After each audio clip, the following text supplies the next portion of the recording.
Welcome once again to Made of Nightmares 2023, and of course, we're starting a new series. And this new series is called Game On.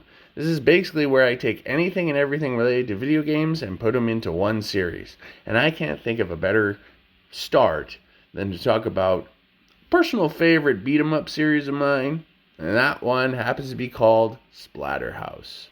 So Splatterhouse is a beat-em-up game that was originally released in the arcades in November of 1988 in Japan.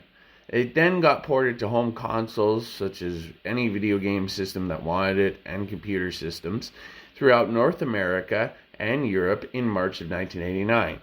The basic plot of the game is that Rick and his girlfriend Jennifer, who are two university students, are caught in a rainstorm. So they take refuge in the West Mansion, which is known as the Splatterhouse. This is because the mad scientist, Dr. West, is apparently doing mutations and experiments that are grotesque.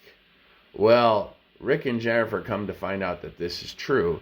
Jennifer is taken hostage, and Rick, wondering what he can do, needs something to get Jennifer back. Well, this ominous terror mask comes floating from the sky, attaches itself to Rick, and Rick becomes the powerful individual you see here. Also, you do see what Rick is inspired by.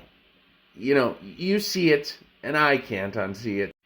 Yeah, Rick is basically influenced by Jason. Jason the Terrible, the pro wrestler. I'm kidding. He's clearly influenced by Jason Voorhees of the Friday the 13th franchise. But don't let that likeness deter you from playing this game. It does take elements also from Evil Dead, in my opinion, with the monsters that you battle and how you battle it. And it's a great beat-em-up. It's not the best, but it's certainly entertaining, especially during spooky season. And speaking of home console versions, when it got released to the TurboGrafx 16, it had this very entertaining warning. It says, "The horrifying theme of this game may be inappropriate for young children and cowards." I mean, that's creative, and this was before there was a rating system, so kudos TurboGrafx 16, kudos.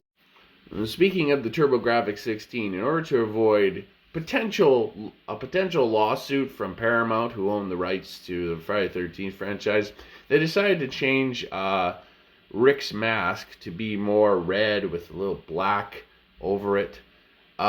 In the later sequels, they would make it more skull-like to look unique to this game franchise.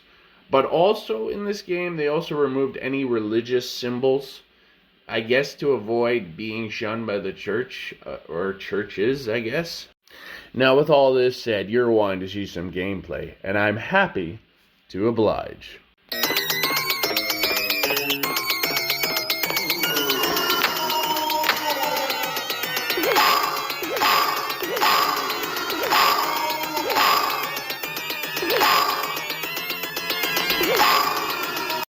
So do yourself a favor this Halloween season and check out Splatterhouse. And tomorrow we'll look at the sequel, so stay tuned.